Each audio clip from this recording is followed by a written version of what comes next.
Y sería muy difícil hablar, ¿verdad?, del propósito de la primera venida y no contemplar la segunda venida.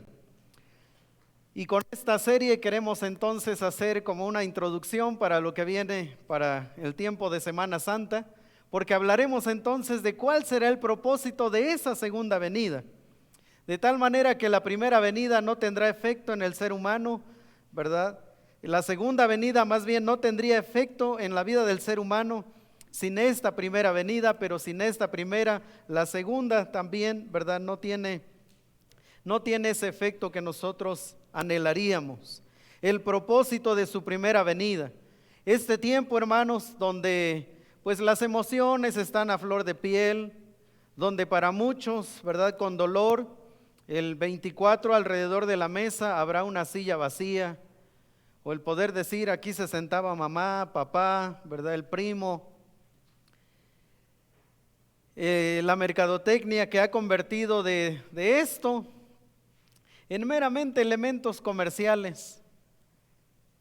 Y tendemos ahí, ¿verdad?, los que decoran alrededor del arbolito, colocar un nacimiento y se ve tan tierno, pero parece que la imagen se queda solo aquí. Pero era necesario que nuestro Señor entrara a este mundo de esta manera. Era necesario que Él entrara de esta manera al mundo, y vamos a ver cuáles son los propósitos a lo largo de este mes. Y en cada mensaje nosotros queremos compartir una palabra clave. La palabra clave para hoy es vida.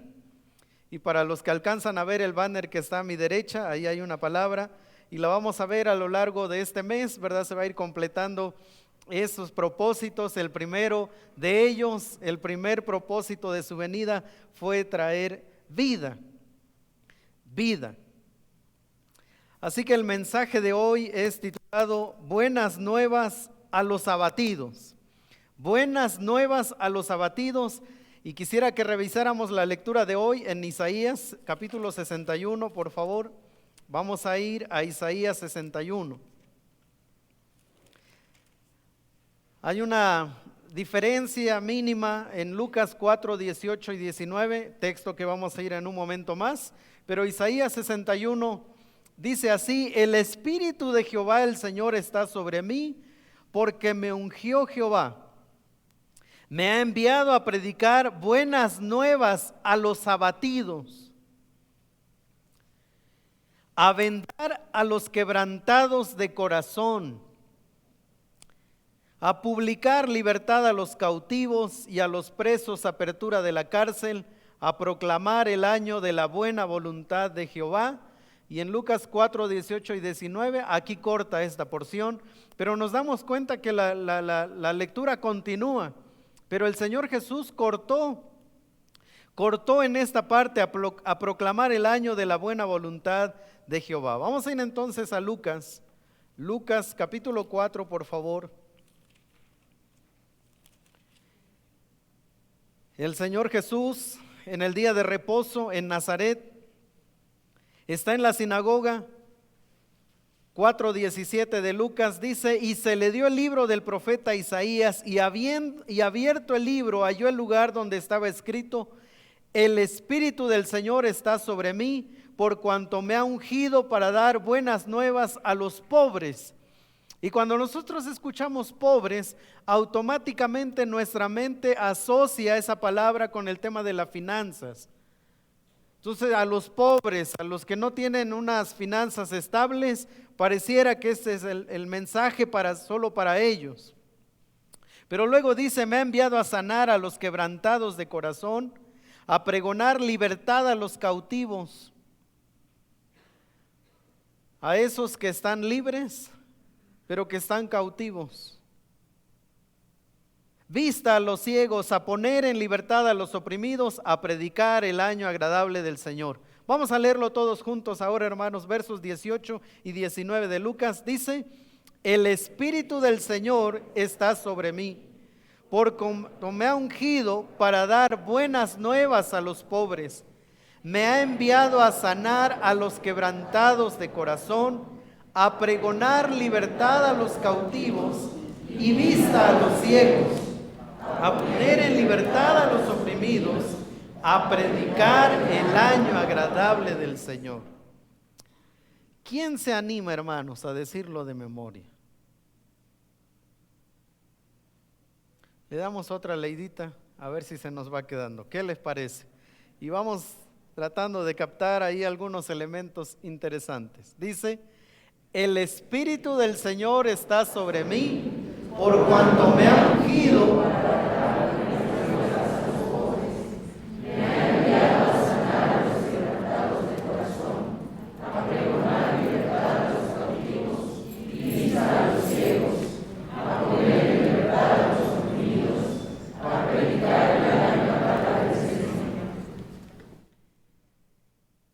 Si usted quiere resumir el propósito de la venida de Jesús, aquí está. Este es el ministerio de Jesús.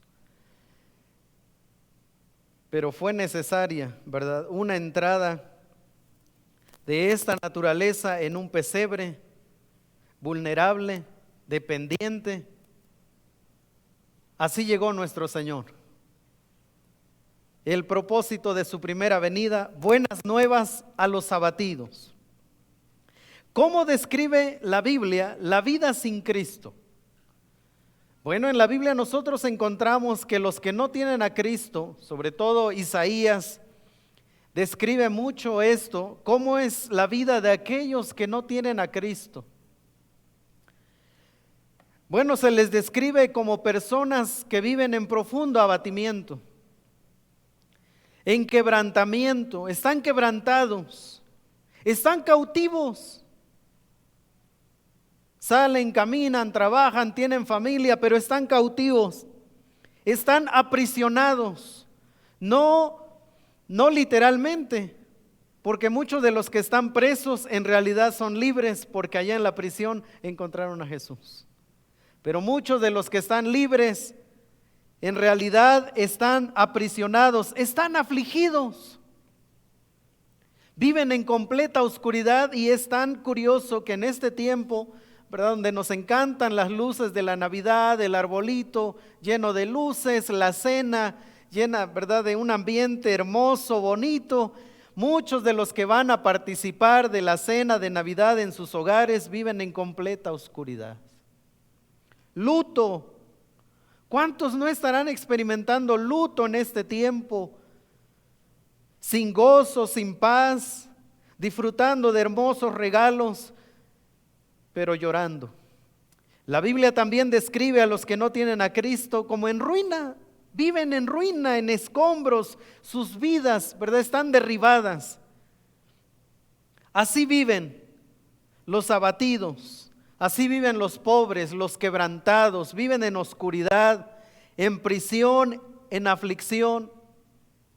Pero esos tienen una fe. Pero es una fe que no puede producir lo que la sola presencia del Mesías puede producir. Y mira lo que dice Isaías capítulo 9, versos 1 y 2.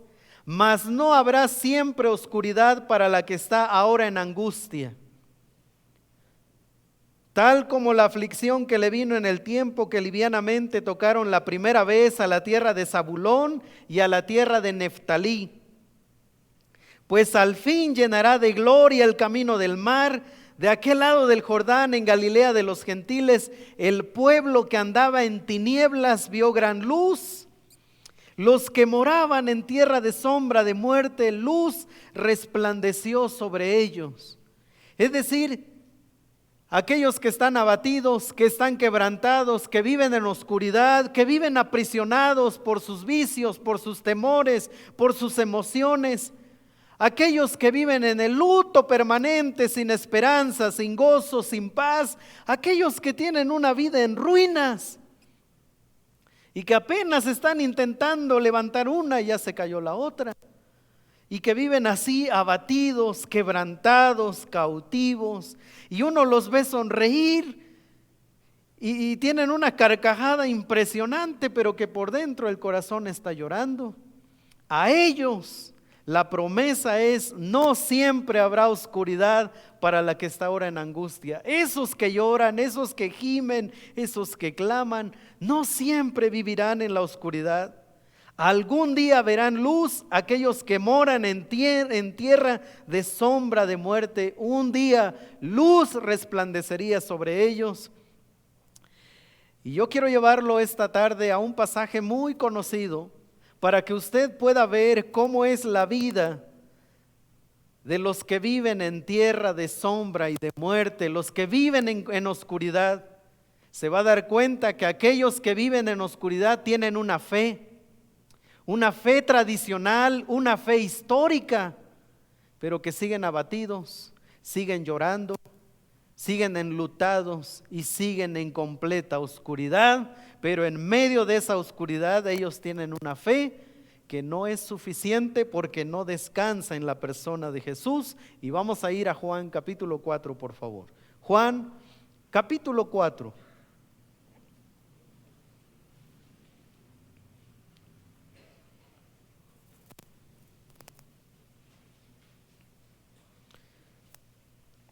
Jesús y la mujer samaritana. Una porción muy conocida. Dice: cuando pues el Señor entendió que los fariseos habían oído decir: Jesús hace y bautiza más discípulos que Juan, aunque Jesús no bautizaba sino sus discípulos, salió de Judea y se fue otra vez a Galilea. Y le era necesario pasar por Samaria. Vino pues a una ciudad de Samaria llamada Sicar, junto a la heredad que Jacob dio a su hijo José. Y estaba allí el pozo de Jacob. Entonces Jesús, cansado del camino, se sentó así junto al pozo. Era como la hora sexta. Es Jesús quien planea los encuentros con los que le necesitan.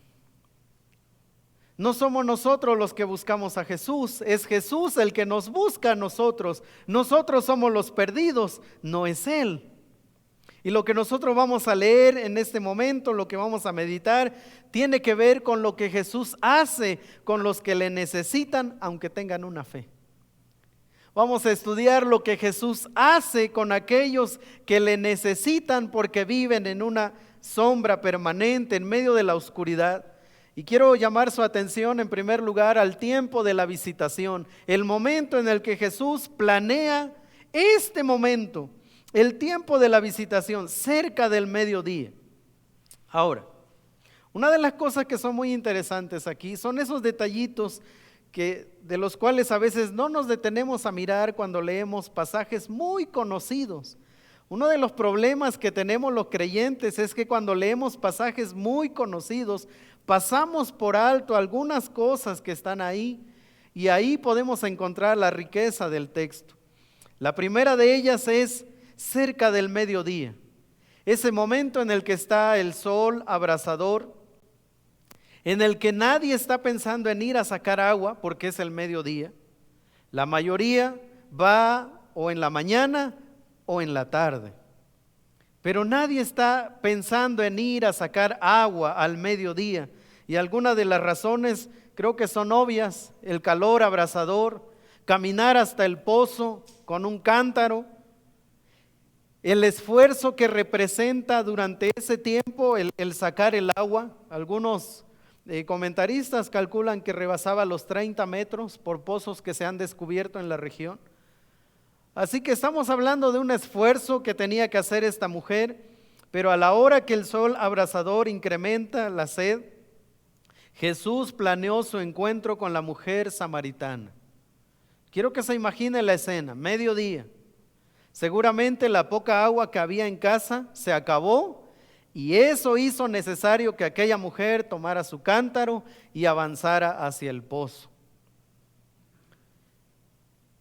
La zona desértica hace que la búsqueda se haga de manera desesperada y muchas veces sin resultado. Además, algunos comentaristas dicen que nadie se acercaba a sacar agua a esa hora, puesto que la mayoría de la gente sacaba durante la mañana, revolvían el agua del pozo porque agua estancada, y tomaba muchas horas esperar que eso otra vez, ¿verdad?, se clarificara, que el agua quedara en un intento de ser agua cristalina. Entonces usted puede entender un poco la desesperación de aquella mujer, de son las 12, no me va a tocar agua tan clara, ya la mayoría fue en la mañana, pero aquí voy porque la necesito. Aunque con el sol abrasador, la caminata vale la pena para no pelear por su porción con otros. Es decir, si ella iba en el horario concurrido, tenía que hacer una fila y luego probablemente alguien, ¿verdad?, podía tomar su lugar, o quizás si veía a una persona, a una anciana que no podía sacar el agua, tal vez tenía que sacar 2 veces, compartirle, y entonces ya se imaginarán el ambiente que se podía generar. Probablemente, a pesar de lo que representaba, era mejor ir a mediodía, ir a obtener un poco de agua revuelta, pero por lo menos no lidiaría con las personas, por lo menos podría regresar a casa y esperar, ¿verdad?, que el agua clarificara estando en casa. Cerca del mediodía, cuando los ánimos, cuando las fuerzas no están en su mejor momento, ahí es cuando ella decide ir. Y recuerde, no fue ella quien planeó el encuentro, ella estaba viviendo su vida de manera natural, de manera normal. Es el Señor Jesús quien en el Evangelio dice que le era necesario pasar por esa región, y vamos a ver que tenía un propósito. Pero quiero que mire esto, el mediodía, ese momento que representa cansancio, agotamiento, sed, hastío, esfuerzo, y que con todo eso lo único que se obtendría era un poco de agua que probablemente ya estaba revuelta. En medio de este ambiente entonces viene la petición de Jesús. Verso 7. Vino una mujer de Samaria a sacar agua y Jesús le dijo: dame de beber, pues sus discípulos habían ido a la ciudad a comprar de comer. La mujer samaritana le dijo: ¿cómo tú, siendo judío, me pides a mí de beber, que soy mujer samaritana? Porque judíos y samaritanos no se tratan entre sí. Y entonces aquí nos encontramos la petición de Jesús.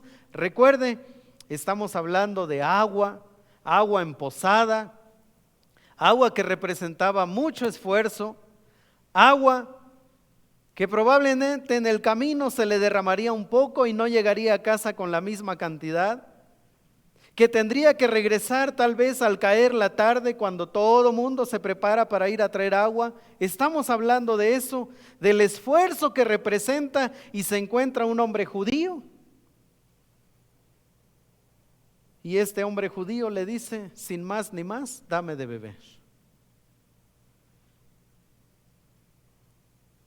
Y le está pidiendo agua de pozo, el agua que representa esfuerzo, el agua que representa cansancio, el agua que representa satisfacción, por lo menos para ella y para los suyos. Lo que Jesús le dice es: necesito de lo que tienes. Y entonces aquí nos vamos a dar cuenta de la conversación tan interesante que Jesús va a ir haciendo con esta mujer a lo largo de estos minutos. Agua de pozo, que para obtenerla requiere esfuerzo. Agua de pozo, cuando un poco más, nunca es suficiente. Agua de pozo que cada vez es más difícil obtenerla. Agua de pozo que calma la sed de manera temporal. Representa aquello a lo que nos aferramos, aunque no traiga plenitud de vida. Pero ya fui, ya hice, ya intenté, ya fui aquí, ya fui allá. Y cuando la mujer se encuentra con Jesús, lo que le dice es: yo necesito eso que para ti es tan valioso, tu don precioso, yo lo necesito.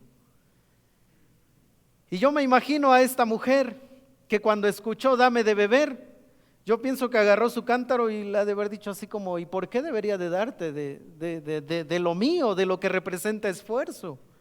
¿Por qué debería de darte si quien se está esforzando soy yo?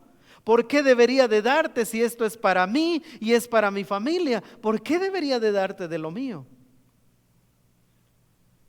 Y muchas veces así somos con Jesús. Esto es mío, es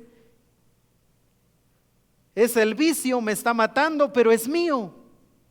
Son mis ideas, está a punto de destruir mi familia, pero es mío. ¿Por qué debería entregárselo a Jesús?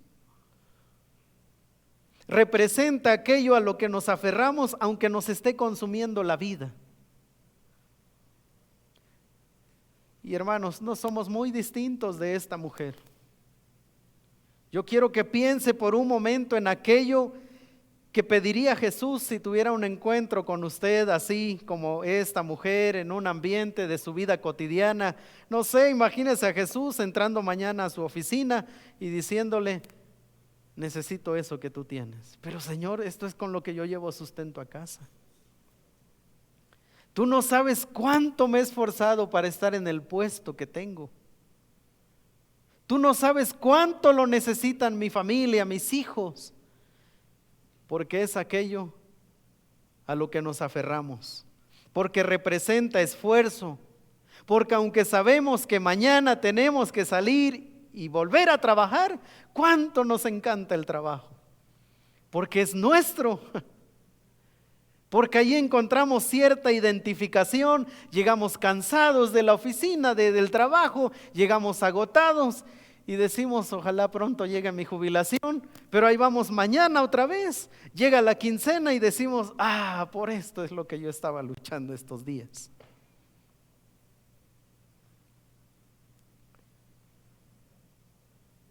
El ofrecimiento de Jesús. Escuche, verso 10. Respondiendo Jesús y le dijo: si conocieras el don de Dios y quién es el que te dice dame de beber, tú le pedirías y él te daría agua viva. Y entonces el Señor lo que va a hacer es sacar la conversación del terreno meramente terrenal y va a empezar a encaminarlo a un terreno espiritual. Pero esta mujer a estas alturas todavía no está preparada para esta conversación. Pero Jesús puede percibir que en aquella mujer hay una necesidad mayor que la trajo al pozo, que hay algo más importante que a lo que ella se está aferrando, y se lo va a demostrar, pero le va a tener paciencia, le va a tener amor, le va a tener cuidado, comprensión, y la va a jalar poco a poco de ese terreno terrenal y se la va a llevar al terreno espiritual, pero va a usar este elemento por el cual se conocieron, el agua.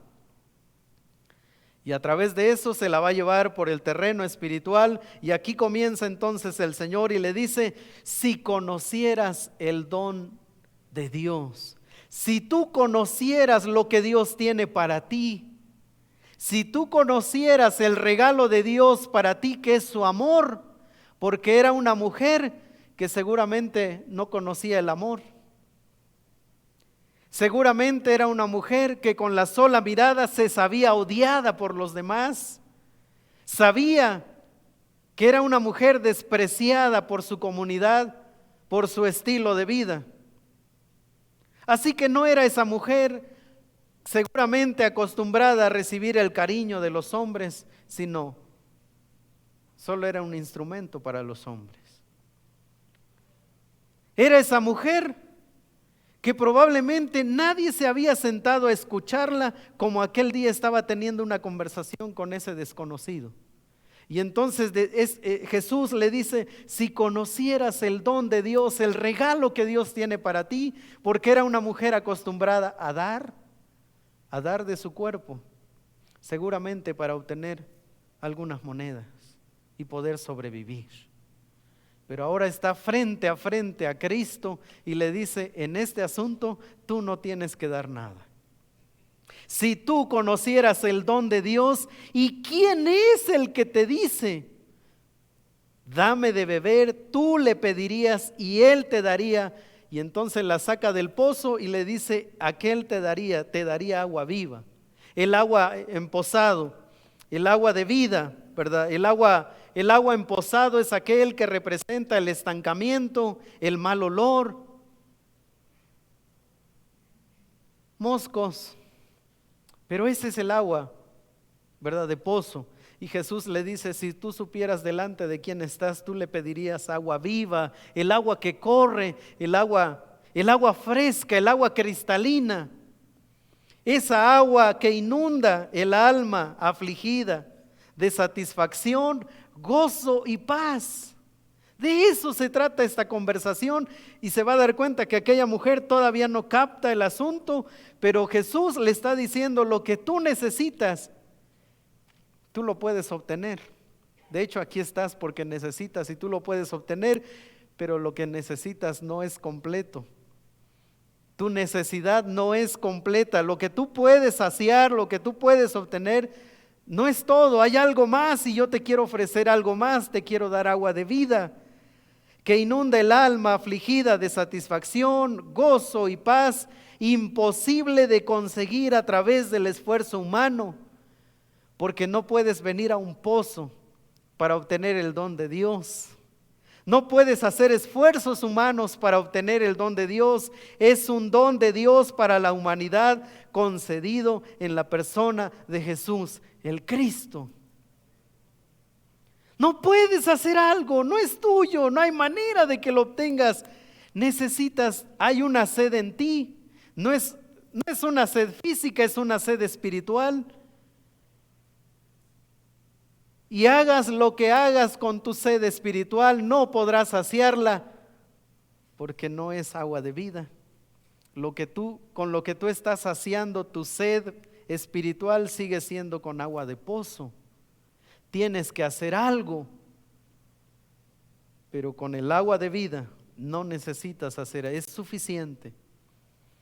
Y se da cuenta que la mujer aún no ha entendido y le dice, verso 11, la mujer le dijo: Señor, no tienes con qué sacarla y el pozo es hondo. ¿De dónde pues tienes el agua viva? ¿Acaso eres tú mayor que nuestro padre Jacob, que nos dio este pozo del cual bebieron él y sus hijos y sus ganados? O sea, esta mujer sigue pensando en sus necesidades. A ver, yo necesito agua y este me está ofreciendo agua, pero además ni siquiera tiene las herramientas para sacar agua. Jesús ha hablado, le ha dicho: yo te voy a dar agua viva, agua corriente, agua fresca, no el agua por el que tú has venido. Pero la mujer sigue enfocada ahí y entonces le dice: Señor, tú no puedes con esto, no tienes con qué. ¿Cómo tú me vas a dar agua?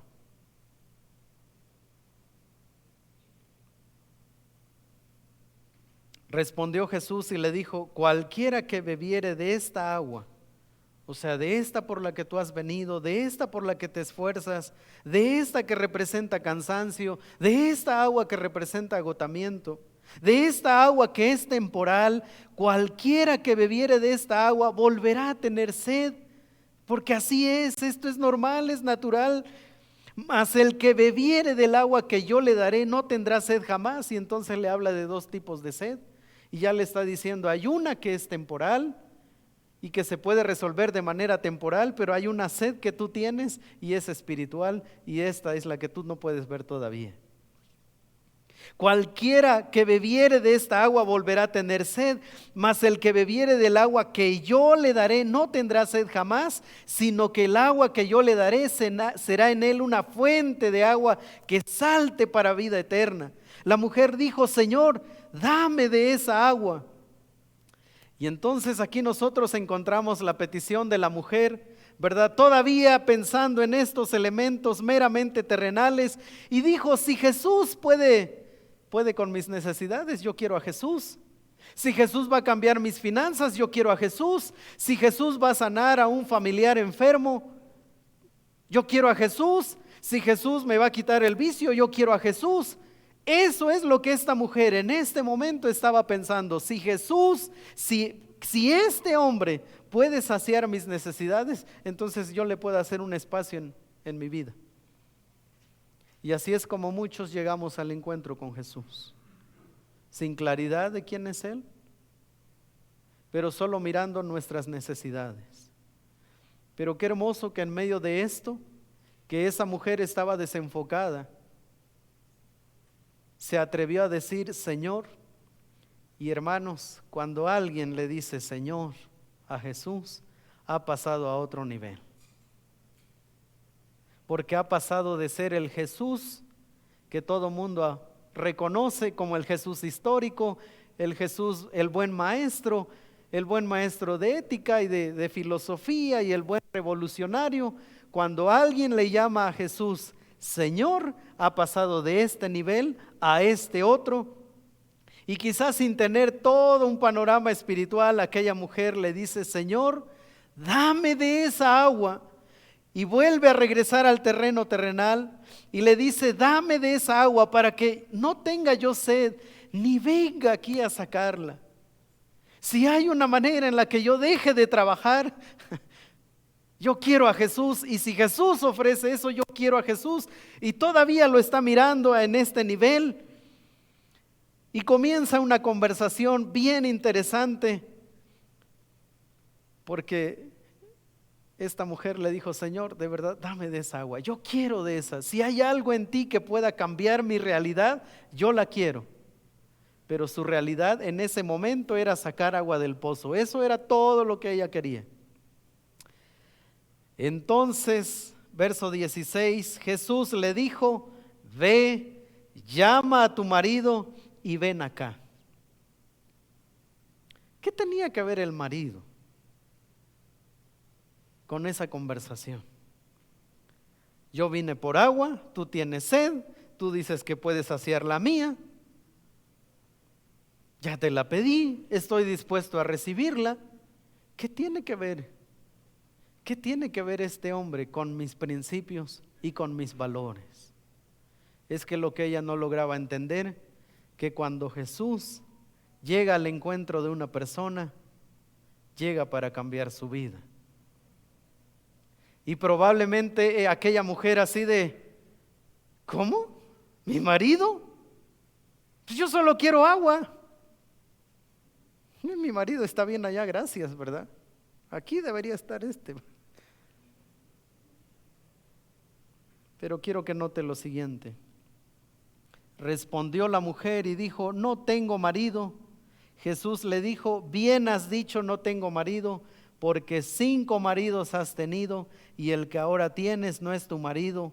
Esto has dicho con verdad. Y eso fue suficiente para sacudir la conciencia de aquella mujer y decir: creo que este es un profeta, este es otro nivel de conversación, esto no es normal. Pero probablemente por primera vez aquella mujer fue confrontada sin sentirse avergonzada, sin sentirse juzgada.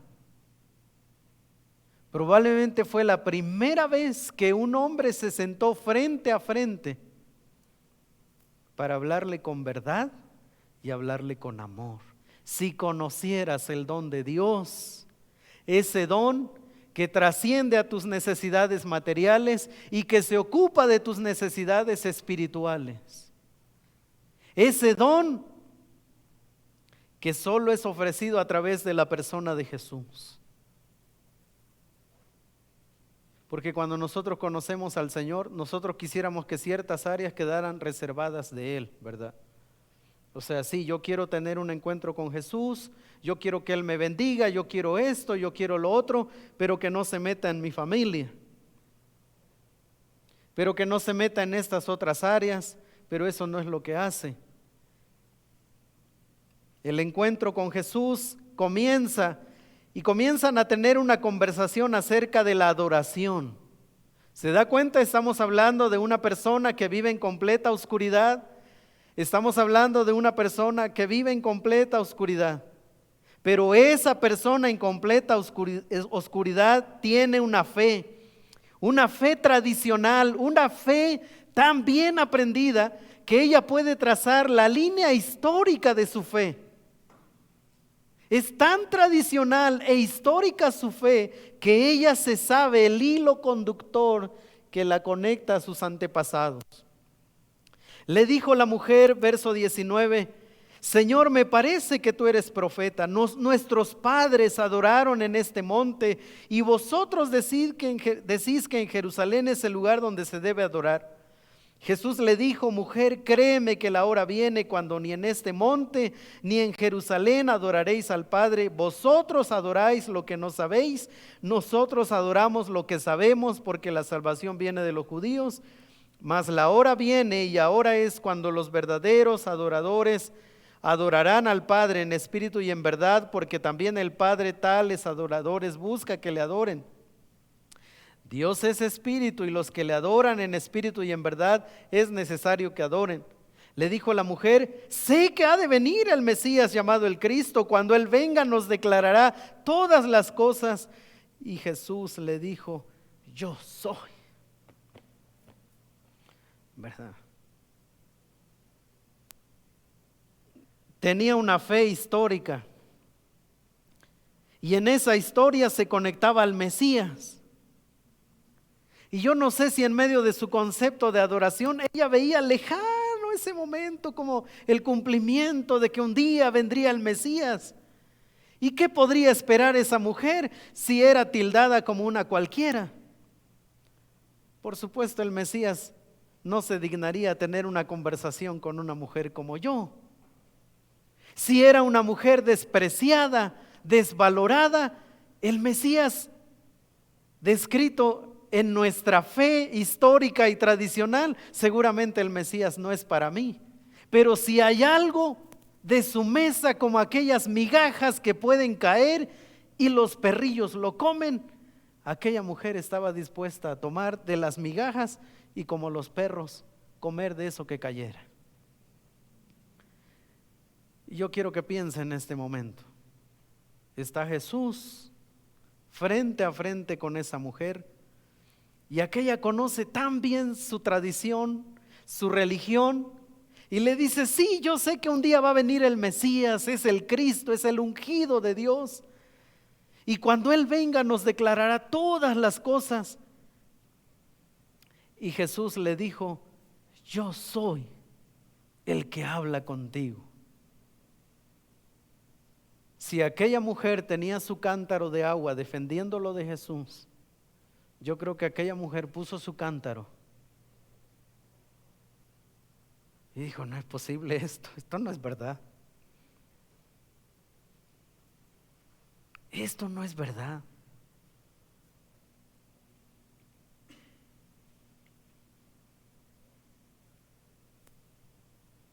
¿Sabe qué hizo esta mujer?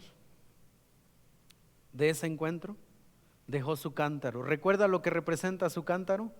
El don más valioso para ella. Esta es mi agua. Yo trabajé, yo caminé. Esto lo obtuve por mis esfuerzos, por mis conocimientos, estos son mis logros.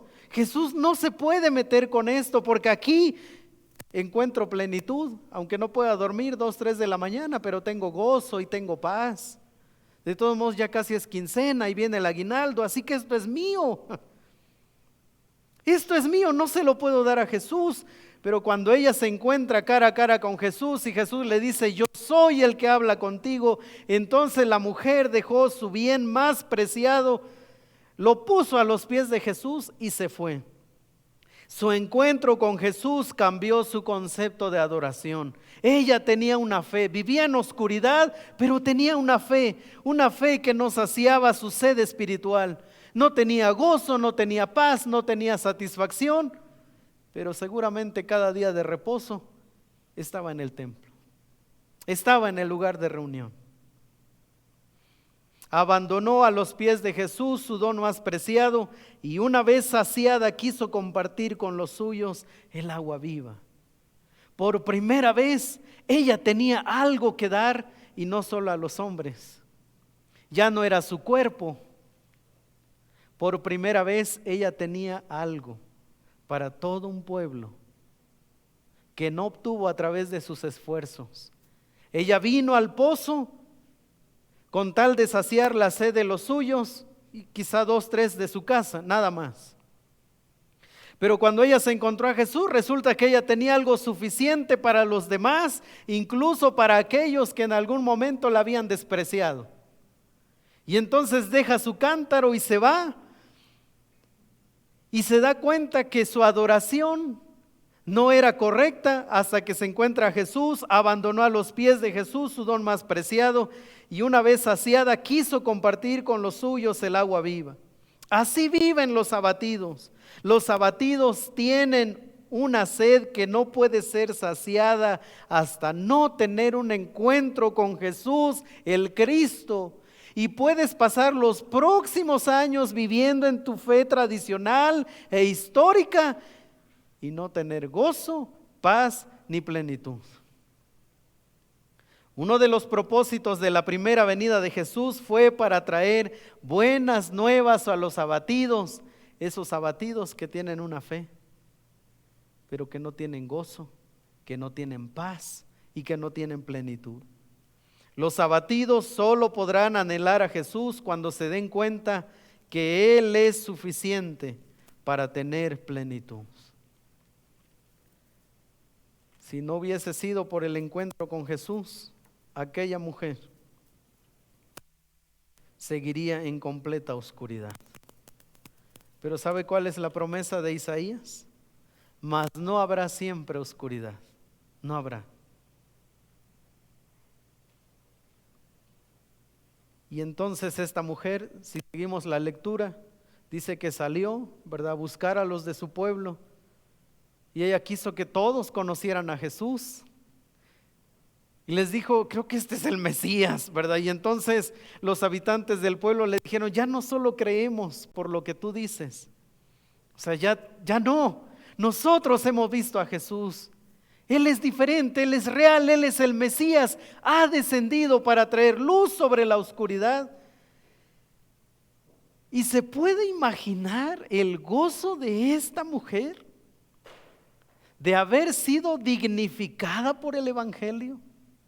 De haber venido al pozo para encontrar agua estancada y haber regresado a casa con un mensaje de salvación para todos y ya no para los de su casa. Número 2, con un mensaje que la dignificó y con un mensaje que le mostró el don de Dios. Y entonces dice Isaías 61:10, en gran manera me gozaré en Jehová, mi alma se alegrará en mi Dios, porque me vistió con vestiduras de salvación.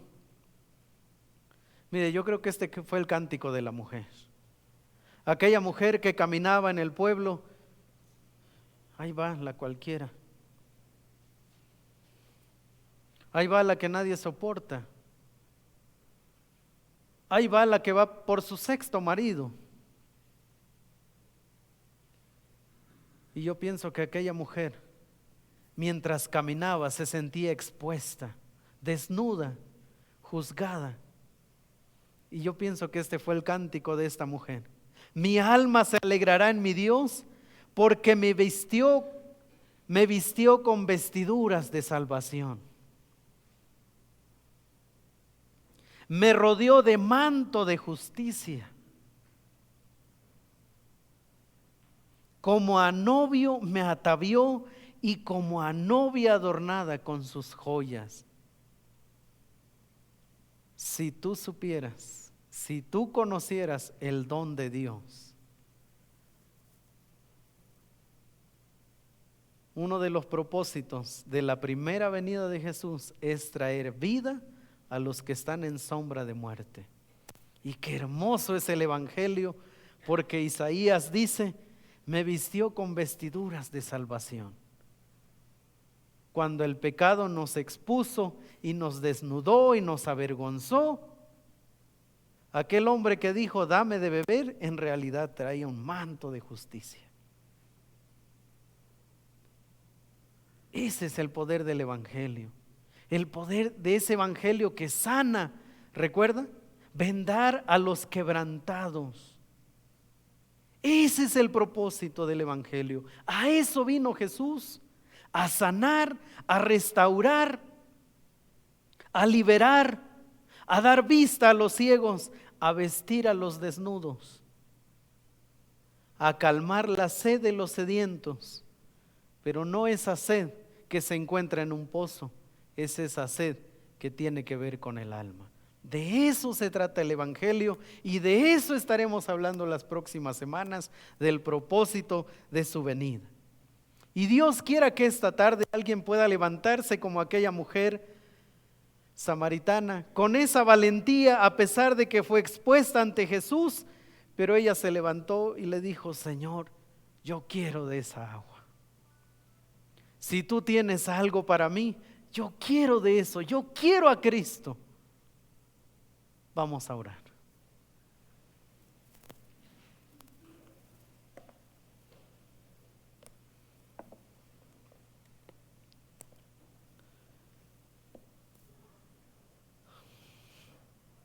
Señor, gracias por haber enviado a tu único Hijo a morir en la cruz.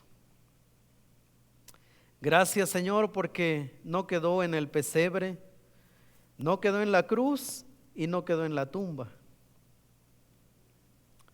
Gracias, Señor, porque ahora nosotros tenemos esperanza, esa esperanza que restaura, que sana, que alivia, que perdona, que limpia, que purifica. Gracias, Señor, porque en Cristo somos vestidos, nuestra vergüenza es cubierta, es quitada, nuestro pecado es borrado, y aquellas vestiduras reales, aquellas joyas como las que describe Isaías, pasan a ser nuestras por el sacrificio de Cristo. Qué hermoso es el Evangelio, Señor. Ese Evangelio que no avergüenza, ese Evangelio que dignifica, ese Evangelio que señala, pero mientras señala, restaura. Ese Evangelio que venda al herido, que consuela al que llora, que liberta al cautivo, que da vista al ciego. Y todo eso en su primera venida. Gracias, Señor, por Jesús. Gracias por nuestro gran Salvador.